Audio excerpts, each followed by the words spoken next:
లేదా ఏంటి అన్నటువంటిది. దాన్ని ఈనాడు జ్యోతి ఏం చేసినాయి, వాళ్ళతో కుమ్మక్కయ్యి డబ్బులు తినడానికి అని రాసుకొచ్చారు. ఇప్పుడు నేను ఇవాళ కూడా ఆరోపణ చేయట్లా, వీళ్ళు తింటుండొచ్చును.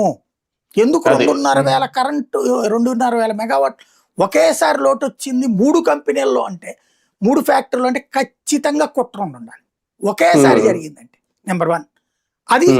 అదేదో బాబు గారు లోకేష్ గారు చేస్తారనుకోవట్లేదు, కింద స్థాయిలో కుట్ర జరుగుతోంది.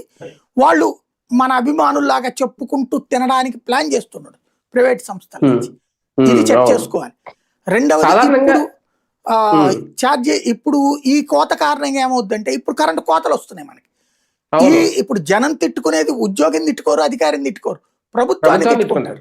అంతే మరి. అది గ్రహించి బాధ్యులు ఎవరో చర్యలు తీసుకుని, ఇదేదో 10 రోజులు పడుతుందట, ఒకటేమో ఒక యూనిట్ 2-3 రోజుల్లో సెట్ అవుద్దాడు, ఇంకోటి 10 రోజులు పడుతుంది అంటే 10 రోజుల పాటు ఇప్పుడు ఒకటి ప్రైవేట్ కరెంటు అడ్డదిడ్డమైన రేట్లకు కొనాలి.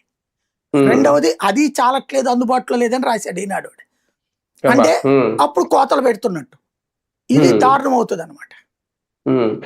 సార్, సాధారణంగా సమ్మర్ వచ్చిందంటే ఖచ్చితంగా విద్యుత్ డిమాండ్ ఉంటది, లోడ్ కూడా ఎక్కువైంది. ఎందుకంటే ఇంతకుముందు నేను పేపర్లో అది పనిచేసినప్పుడు సార్, మీకు గుర్తుండి ఉంటుంది, మనకు ఒక ప్రెస్ నోట్ వచ్చేది, సమ్మర్ వచ్చిందంటే ఈ నెలలో ఉదయం 9 గంటల నుంచి 11 గంటల వరకు విద్యుత్ కోత ఉంటదంటే దాని వార్త కింద కూడా రాసేవాళ్ళం, మేము రాసాం మరి అప్పుడు.